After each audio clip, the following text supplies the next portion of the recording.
My name is Marietta Mehanni, and this week's Aqua Tip is just a little lesson in action versus reaction. Now, this stuff that we're standing in right now, which is called water, has got resistance.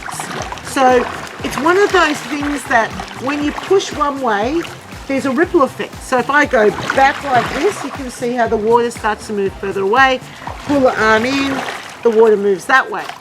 So, but when we start moving in it, because of the water flow, our body might be propelled in a different direction. Now I'm going to give you an example of the baby crawl, or I call it baby crawl, but known to other people as the mountain climber. I've been calling it baby crawl for years, and then out came mountain climbing. I'm like, that's not mountain climbing. Babies crawl along the floor. This is what babies do. They crawl down. I've never seen anyone mountain climb that way. But anyway, that's a conversation for another video. So here we go. We're on our abdomen, and you're pushing forwards with your arms, and you're kicking back with your legs. Now, some of your participants will do it and stay perfectly still. Yes, excellent. And then you'll see some of your clients, they'll either travel forwards or move backwards. Now, I teach crowded pools, so there's not much space for people to travel, and usually it might mean people might be out of their depth, but I actually really like doing it on the spot for a specific reason, because I want them to match the intensity in both directions. So what you're doing, pushing forwards, and as you drag your fingers back, needs to be as challenging as what you're doing with your lower body, or at the same level of intensity. So that way you stay on the spot. Now what happens when someone's moving is that they're pulling the water backwards more, and that's why they're going forward. So they're actually cupping and dragging back with their hands. Now I have a name for it, and I call it the takers. So unless it's something I want them to do, then that's okay. But if I want them to stay on the spot and they're moving forwards, right, everything's about taking. So they're grabbing the water, they're taking the water, and they're propelling themselves forwards. Now, what happens when people are moving backwards? Now, that's an interesting phenomenon. So when people are going backwards, they are pushing forwards as hard as they can, but they're like, oh my God, Marietta, why am I going backwards? So it's all about getting that balance right. So push and pull, and a lot of it's driven by the arms, right? So a lot of it's driven by the arms. So you got to push and you got to pull. You got to push and pull. So the fingers are turning down in the water. So my hands are going this way and dragging back.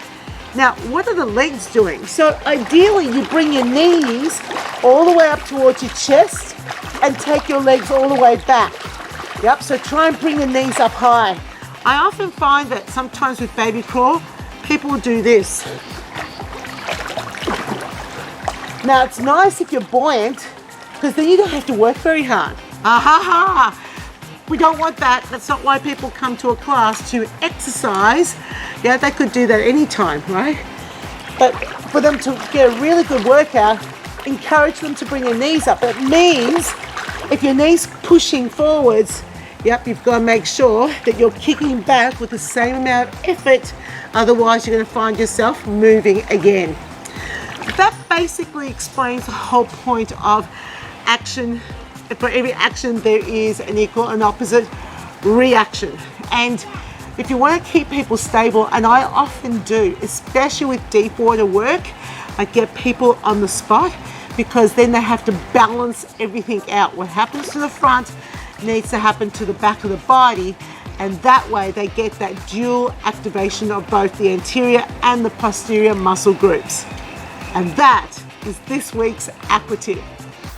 Teaching action versus reaction when you're on pool deck is very important, and how you use your body and your arms in particular on pool deck is important, because if people don't understand what they're supposed to be doing in the water, for example, you're going to get the undesirable effect of traveling, if that's an undesirable effect.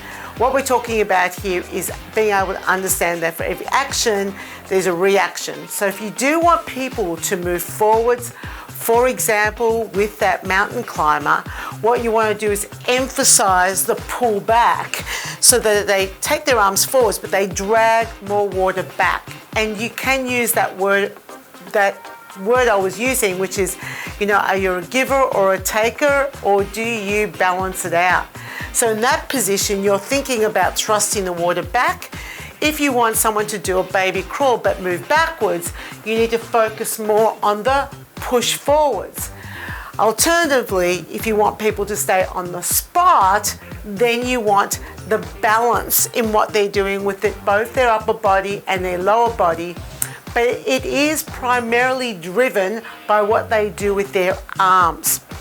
So the classic way I teach the mountain climber or the baby crawl is I come down to the floor, I get the legs being demonstrated first. Then I show what's going to happen with the arms. So the arms go forwards and then the fingers drag back. So it's a push, pull, push, pull, push, pull. Okay? So talk about the conversation of things being takers and things being givers. And I often say you want to make sure that you take as much as you give so that you balance that out. Sometimes your clients, they need a little bit of information around why they're moving forwards or moving backwards. And it's your job as an instructor to educate them about the properties of water. But always make sure that you're also demonstrating correctly. So push and a pull, right? So fingers go forwards, fingers drag back. And that would apply to any exercise, predominantly the ones that you're doing when you're suspended, because when you touch the bottom, you don't tend to have the same sort of effects. So this is when you're suspended or you're doing deep water exercises, and that is this week's Aqua Tip.